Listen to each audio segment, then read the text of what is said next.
ഒരു മനുഷ്യൻ, ആ മനുഷ്യൻ ടെലസ്കോപ്പിനെ ആകാശത്തേക്ക് ഉയർത്തി അവിടെയുള്ള വർണ്ണ കാഴ്ചകൾ കാണാൻ ശ്രമിച്ചു. ആ വ്യക്തിയാണ് ഗലീലിയോ ഗലീലി എന്ന ഇറ്റാലിയൻ ആസ്ട്രോണമർ. അദ്ദേഹം വ്യാഴത്തിലേക്ക് ആ ടെലസ്കോപ്പിലൂടെ നോക്കി.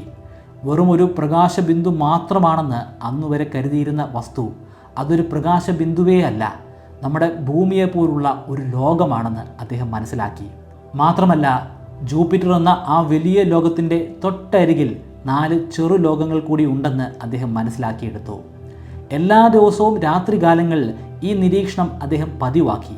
അതിലൂടെ ഒരു കാര്യം ബോധ്യം വന്നു: ആ 4 ചെറു ലോകങ്ങളും ആ വലിയ ലോകമായ ജൂപ്പിറ്ററിന് ചുറ്റുമായി വലം വെച്ചുകൊണ്ടിരിക്കുകയാണെന്ന് മനസ്സിലാക്കാൻ സാധിച്ചു. അതെ, അത് 4 ഉപഗ്രഹങ്ങളാണ്. ഈ 4 ഉപഗ്രഹങ്ങളാണ് പിന്നീട് ഗലീലിയൻ മൂൺസ് എന്ന പേരിൽ അറിയപ്പെടാൻ തുടങ്ങിയത്. അയോ, യൂറോപ്പ, കല്ലിസ്റ്റോ, ഗനിമേഡെ എന്ന പേരിലാണ് ആ 4 ഉപഗ്രഹങ്ങളും അറിയപ്പെടുന്നത്. വർഷങ്ങൾ കടന്നുപോയി. ഇപ്പോൾ നമ്മൾ 2025 നിൽക്കുന്നത്. ഇപ്പോൾ അവിടെ വെറും 4 ഉപഗ്രഹങ്ങളെ അല്ല നമ്മൾ കണ്ടെത്തിയിരിക്കുന്നത്, മറിച്ച് 97 ഉപഗ്രഹങ്ങളെ കണ്ടെത്തിയിട്ടുണ്ട്.